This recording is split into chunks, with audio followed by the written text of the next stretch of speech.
Ian, like as far as Austin goes, while he's looking that up, as far as Austin goes, what are your anticipations? I mean, do you think this, all of this uncertainty is going to drive people to the suburbs of Austin more, with gas prices being higher and stuff like that, energy costs going up, food costs going up?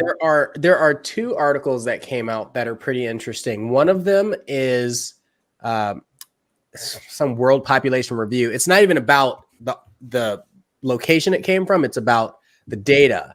So Texas is still in 2022 the #1 highest oil production. Yeah, I thought that was interesting, right? And Austin, there are a lot of companies, 300 or so companies that are heavily invested in the oil industry. So I think that's one of those, like, we've heard all this tech lately, but oil is still substantially stronger in Austin than most other places in the United States. So that was one great thing. And then I saw another one that talks about five affordable homes for first-time buyers. Guess where they are? Give me these suburbs. Affordable homes near Austin. In Austin? Uh-huh. Oh God.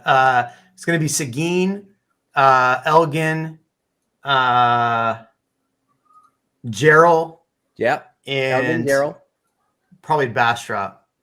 No, Bastrop is no longer on the list. Really? So the next one is Lockhart. Oh yeah, that makes sense. And then I don't know why they have Manor on here, but they have Manor on here. Manor's definitely not cheap anymore. No. It was so funny. I just saw an article talking about how Tesla employees love Whisper Valley. Is it Whisper Valley? Yeah. Yeah, but that's not Manor, right? Well, it technically is Manor. Yeah. It is. But it's not Manor's property taxes. Right. It's like 1.87 or something like that. But yeah, and so I read this article. I'm like, yeah, Jeremy Knight said that like 2 years ago. And put a whole video out about talking about that neighborhood 2 years ago. I was telling people the same thing. I'm like, you should check this place out. It's pretty reasonable. It's a little more than some of the other suburbs, but it is reasonable for what I think it's going to be because of how it was built. Net zero, you have your community gardens, all that sort of stuff. I thought it was an incredible investment opportunity. And look, like you said, it absolutely would have been. Now it's like $700 for a 1,200 square foot house. Oh my gosh. Like, price out there. Well, I mean, you look at that neighborhood and then you look at, I know one of those builders, don't say who it is because I'm not a big fan. They're building the Tesla roofs over there in Easton Park. Yep. And not a fan of the builder at all. I'm sorry. I'm just not.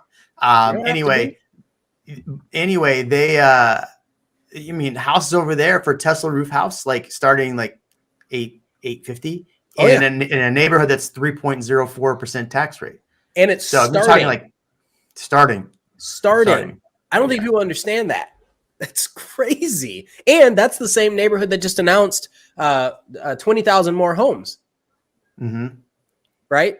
So if they're starting now at 800, 850, where do they go? What do we think they're going to be at in 5 years, 10 years? I mean, you might as well just move to Treviso. You might as well. You might as well just move there. Oh my God! Unless you would be closer to Tesla. I'll give them that. Yeah, I like the layout of the neighborhood. I really do, and I like some of the builders in the neighborhood a lot.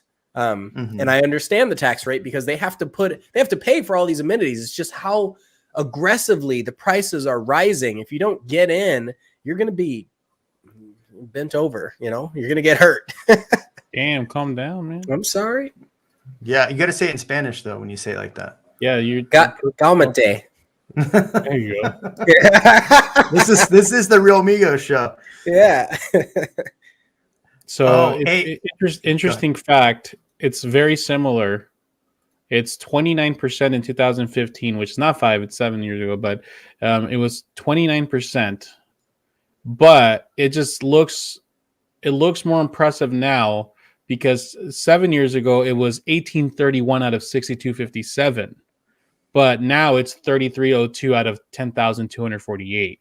But the actual percentage is very similar, 29% versus now 32%. Yeah. Well, and So technically there are more cash buyers because the amount of sales is lower. Yes, but okay. the other buyers are also increasing their numbers, so the Right. ratio is still the same. But as usual, the cash buyers are what gets the clicks and the excitement, so people focus on that. Man, that's a good video for one of us to make here, that cash buyers aren't necessarily running the market if you look at the actual data. Thanks for watching this short of the Real Amigos podcast. For more live streams, hit here. For more clips, hit here. We'll catch you on the next one.